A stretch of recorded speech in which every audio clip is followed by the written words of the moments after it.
بسم اللہ الرحمن الرحیم۔ موسیٰ اپنے میزبانوں کے ساتھ قلعے کے اندر داخل ہوا۔ ایک وسیع کمرے میں دسترخوان بچھا ہوا تھا۔ موسیٰ نے کہا، آپ نے ابھی تک کھانا نہیں کھایا؟ بشیر نے جواب دیا، ہم آپ کا انتظار کر رہے تھے، تو دروازے پر بھی میرا ہی انتظار ہو رہا تھا، لیکن آپ کو کیسے معلوم ہوا کہ میں آ رہا ہوں؟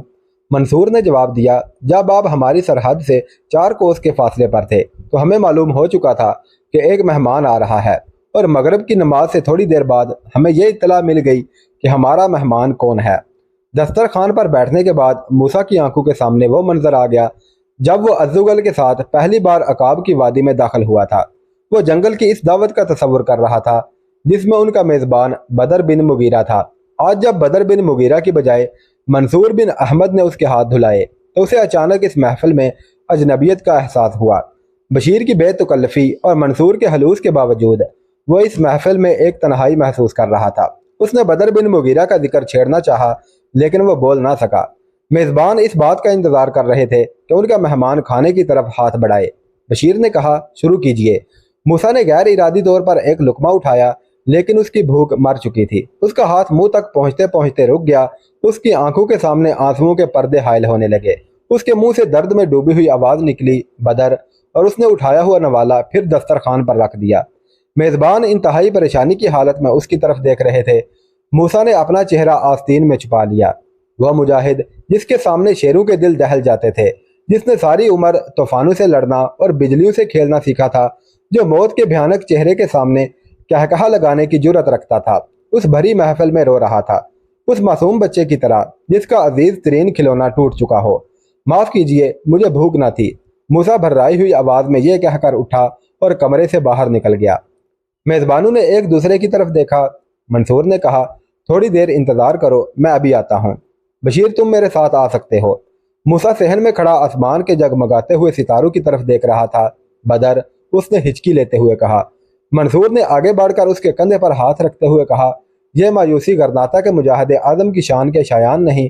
غرناطہ کا انجام بہت المناک ہے لیکن ہمیں ہمت نہیں ہارنی چاہیے۔ ابو موسیٰ نے مڑ کر اس کی طرف دیکھتے ہوئے کہا، میں اس وقت غرناطہ کے متعلق نہیں سوچ رہا منصور، تم نہیں جانتے، ٹوٹی ہوئی دیواریں پھر کھڑی کی جا سکتی ہیں، قلعے دوبارہ تعمیر کیے جا سکتے ہیں، اور قوم کی مردم شماری میں بھی اضافہ کیا جا سکتا ہے، لیکن وہ مسیحا جو مردہ اقوام کی رگوں میں ایمان کی حرارت پیدا کرتے ہیں بار بار پیدا نہیں ہوتے۔ بدر ہماری قوم کا مسیحا تھا لیکن ہم نے اسے تحتہ دار پر لٹکا دیا۔ وہ اس مردہ قوم کی رگوں میں زندگی کے خون کا آخری قطرہ تھا۔ وہ ہماری تلوار تھا جو ٹوٹ گئی، وہ ہمارا بازو تھا جو کٹ گیا، وہ ایک آفتاب تھا جو غروب ہو چکا ہے اور ہم تاریکی میں بھٹک چکے ہیں۔ قلعے سے باہر گھوڑوں کی ٹاپوں کی آواز سنائی دی۔ منصور نے بشیر کی طرف دیکھا اور بشیر اس کا اشارہ سمجھ کر قلعے کے دروازے کی طرف چل دیا۔ منصور نے موسیٰ سے کہا، آپ تھکے ہوئے ہیں، چلے اندر بیٹھیں۔ ابو موسیٰ کچھ کہے بغیر منصور کے ساتھ چل دیا۔ پتھر کی سیڑھیاں چڑھنے کے بعد وہ بالائی منزل کے ایک کمرے میں داخل ہوئے۔ اندر شمع جل رہی تھی۔ منصور کے اشارے پر موسیٰ ایک کرسی پر بیٹھ گیا۔ منصور نے اس کے قریب دوسری کرسی پر بیٹھتے ہوئے کہا، اگر قدرت ایک معجزہ کر سکتی ہے تو وہ دوسرا معجزہ بھی کر سکتی ہے۔ ہم آپ کے متعلق نا امید ہو چکے تھے۔ آج جب ہمیں آپ کی آمد کی اطلاع ملی تو ہم یہ سمجھتے تھے کہ ہمارے آدمیوں کو دھوکہ ہوا ہے، لیکن کیا یہ ممکن نہیں کہ جس طرح ہمیں موسیٰ مل گیا ہے اسی طرح آپ کو بدر مل جائے؟ کیا آپ کی طرح وہ بھی روپوش نہیں ہو سکتا؟ موسیٰ نے قدرے پر امید ہو کر منصور کی طرف دیکھا لیکن پھر مایوس سا ہو کر کہنے لگا، حالات نے تمہیں بھی میری طرح شاعر بنا دیا ہے۔ مایوسی ہر شخص کو شاعر بنا دیتی ہے۔ میں سارا راستہ اپنے دل کو یہ جھوٹی تسلی دیتا آیا تھا کہ بدر بن مغیرہ زندہ ہے۔ ممکن ہے کہ وہ شخص جسے ابو عبداللہ نے قتل کیا ہو کوئی اور ہو۔ یہ بھی ممکن ہے کہ وہ قتل ہونے کی بجائے میری طرح قید میں ہو، اور تمہارے دسترخوان پر بیٹھتے وقت بھی میری نگاہیں دروازے پر لگی ہوئی تھی۔ میں قدرت کے معجزے کا انتظار کر رہا تھا، اور جب تم نے مجھے کھانے کی طرف ہاتھ بڑھانے کے لیے کہا تو میری امید کا ٹمٹماتا ہوا چراغ بجھ گیا۔ حقیقت میرے لیے ناقابل برداشت تھی کہ اس محفل میں بدر بن مغیرہ کی جگہ خالی ہو چکی ہے۔ اگر میں آتے ہی اس کا ذکر چھیڑ دیتا تو مجھ سے دسترخوان پر بچوں کی سی حرکت سرزد نہ ہوتی، لیکن میں اسے مردہ نہیں بلکہ زندہ سمجھ کر اس کا انتظار کر رہا تھا۔ اپنے منہ سے کچھ کہنے کی بجائے میں آپ کی زبان سے کچھ سننا چاہتا تھا۔ منصور، میں زندگی اور موت کے مفہوم سے ناآشنا نہیں۔ مرنے والوں کی یاد نے مجھے کبھی نہیں ستایا۔ خواب میں بھی میں نے انہیں اس دنیا کی بجائے ہمیشہ کسی اور دنیا میں دیکھا ہے۔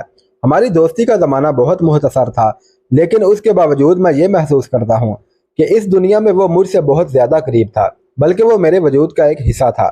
दरवाजे से बाहर किसी के पाँव की आहट सुनाई दी। मंसूर ने अपने चेहरे पर एक मानी खेज मुस्कुराहट लाते हुए कहा, आप बदर बिन मुगीरा से अभी मिलना चाहते हैं? एक लम्हा के लिए मूसा मबहूत सा होकर मंसूर की तरफ देखता रहा। बाहर से पाँव की आहट पाकर दरवाजे की तरफ मुतवज्जे हुआ और अचानक उसकी तमाम हिस्सियात सिमट कर आंखों में आ गईं। बदर बिन मुगीरा सर से पाँव तक लोहे में गर्क उसके सामने था। एक सानिया के लिए मूसा बेहिस्सो हरकत कुर्सी पर बैठा रहा। आहिस्ता आहिस्ता उसके दिल की धड़कनें तेज होने लगी, उसके होंठ कपकपाए। वो चिल्लाया, बदर। बदर ने एक कदम आगे बढ़ाकर हाथ फैलाए। मूसा उठा और उसके साथ लिपट गया। वो कह रहा था, बदर तुम जिंदा हो, मेरे दिल ने मुझे धोखा नहीं दिया, मेरे दोस्त, मेरे रफीक, मेरे बाजू। बदर की आंखों में आंसू आ चुके थे, लेकिन वो खामोश था। और जब वो एक दूसरे के सामने बैठ गए तो मूसा मंसूर की तरफ मुतवज्जे हुआ और कहा, तुम दोनों बहुत जालिम हो, तुमने मुझे यहाँ आते ही क्यों ना बता दिया? मंसूर ने जवाब दिया, क्या आप समझते हैं कि इतनी देर रोपोश रहने के बाद आप किसी सजा के मुस्तहिक ना थे? बदर से पूछिए वो आपके लिए किस कदर बेकरार था। ताहम हमारी नीयत ये ना थी कि आपको परेशान किया जाए। बदर अभी बाहर से आया है, अगर हम आपको पहले बता देते तो आपके लिए इंतज़ार के चंद लम्हात भी नाकाबिले बर्दाश्त हो जाते। बशीर ने कमरे में दाखिल होकर कहा, दस्तरखान पर आपका इंतज़ार हो रहा है। बदर ने मूसा की तरफ देखा और कहा, आप चलें, मैं लिबास तब्दील करके आता हूँ। खाना खाने के बाद बदर बिन मुगीरा, मूसा, बशीर, मंसूर बिन अहमद और अबू मोहसन फिर उसी कमरे में आ गए और देर तक बातें करते रहे। मूसा तवील सफ़र के बाद यहाँ पहुँचा था और बदर भी अपनी एक दूर अफ्तादा चौकी से इस किले तक पहुँचने में 3 घोड़े तब्दील कर चुका था। लेकिन इस गैर मुतवक्के मुलाकात के बाद किसी को नींद या थकावट का एहसास ना था। दोनों ने अपनी अपनी सरगुज़िश्त सुनाई। उसके बाद हाल और मुस्तकबिल के मुतल्लिक बहस शुरू हुई। मूसा ने अबू मोहसन से चंद सवालात पूछने के बाद कहा, मैं कैद से रिहा होने के बाद एक ताजर का भेस बदल कर गरनाता गया था। वहाँ मैंने सिर्फ 2 दिन क़याम किया और उन 2 दिनों में अपने अवाम के मुतल्लिक मैंने जो राय कायम की है वो ये है कि अब वो ज़िल्लत की मौत से बचने के लिए हमारा साथ देंगे। फर्डिनेंड के मुतल्लिक अब किसी को गलत फहमी नहीं रही। दूसरे शहरों से करीबन 4 लाख मुहाजिर गरनाता में दाखिल हो चुके हैं और उनकी मजलूमियत की दास्तानें सुनकर गरनाता के हर बाशिंदे को ये यकीन हो चुका है कि अगर अबू अब्दुल्ला ने फर्डिनेंड की अफवाज के लिए गरनाता के दरवाजे खोल दिए तो उनका अंजाम मालका और दूसरे शहरों के मुसलमानों से मुख्तलिफ ना होगा। रजाकारों के दस्ते शहर के दरवाजों पर पहरा दे रहे हैं। अल-हमरा के दरवाजे पर अबू अब्दुल्ला के खिलाफ शब रोज़ मुजाहरे होते हैं। मुझे यकीन है कि अगर अबू अब्दुल्ला ने अवाम के जज्बात का एहतराम ना किया तो फौज अवाम का साथ देगी और गद्दारों की जमात भी अब यह महसूस कर रही है कि उन्हें अपने महल फर्डिनेंड के सिपाहियों के लिए खाली करने पड़ेंगे। पहले उन्हें यह यकीन था कि वो अबू अब्दुल्ला की हुकूमत और फर्डिनेंड की सरपरस्ती से फ़ायदा उठाकर अवाम को दोनों हाथों से लूटेंगे, लेकिन अब उन पर यह खौफ तारी हो रहा है कि अगर गरनाता फर्डिनेंड के कब्जे में चला गया तो उन्हें अपने से ज़्यादा खतरनाक और बेरहम डाकुओं से वास्ता पड़ेगा। ज़रीफ के एक साथी ने अबू अब्दुल्ला को उसका आखिरी पैगाम पहुंचा दिया है और अबू अब्दुल्ला और उसके साथी महसूस कर रहे हैं कि अगर फर्डिनेंड के आदमी ज़रीफ जैसे आदमी को कत्ल कर सकते हैं तो उनमें से किसी को भी अपने मुतल्लिक खुशफहमी नहीं होनी चाहिए। मुझे यकीन है कि फर्डिनेंड गरनाता पर हमला करने में ताहीर नहीं करेगा। वक़्त थोड़ा है और हमें अभी बहुत कुछ करना है। बदर बिन मुगीरा ने कहा, फर्डिनेंड की अफवाज मालका से रवाना हो चुकी हैं। मुझे आज दोपहर ये इत्तला मिल गई थी। मूसा ने चौंक कर कहा, अगर ये सही है तो मेरा गरनाता फौरन पहुंचना ज़रूरी है। बदर बिन मुगीरा ने कहा, मेरा ख्याल है कि आप अभी तक गरनाता के लोगों के मुतल्लिक गलत फहमी में मुब्तला हैं। मूसा ने कहा, जब मैं ये समझता था कि अहले गरनाता इज़्ज़त की ज़िंदगी के हसूल के लिए हमारा साथ देंगे तो ये एक खुश फहमी थी, लेकिन अब वो ज़िल्लत की मौत से बचना चाहते हैं और मुझे यकीन है कि जब उनके सामने मौत के सिवा कोई रास्ता ना होगा तो वो ज़िल्लत की मौत पर इज़्ज़त की मौत को तरजीह देंगे। फर्डिनेंड के खिलाफ हमारी ये पहली जंग होगी जिसमें शायद कौम के पुराने गद्दार और आफियत पसंद लोग भी हमारा साथ देंगे। बदर बिन मुगीरा ने कहा, और इस जहाद के लिए आप फिर अबू अब्दुल्ला के मुकद्दस हाथ पर बैत करेंगे? मूसा ने परेशान होकर जवाब दिया, मैं अबू अब्दुल्ला के लिए नहीं, गरनाता के लिए आपके पास आया हूँ। हो सकता है कि अहले गरनाता के मुतल्लिक मुझे गलत फहमी हो, लेकिन आपके मुतल्लिक मुझे गलत फहमी नहीं।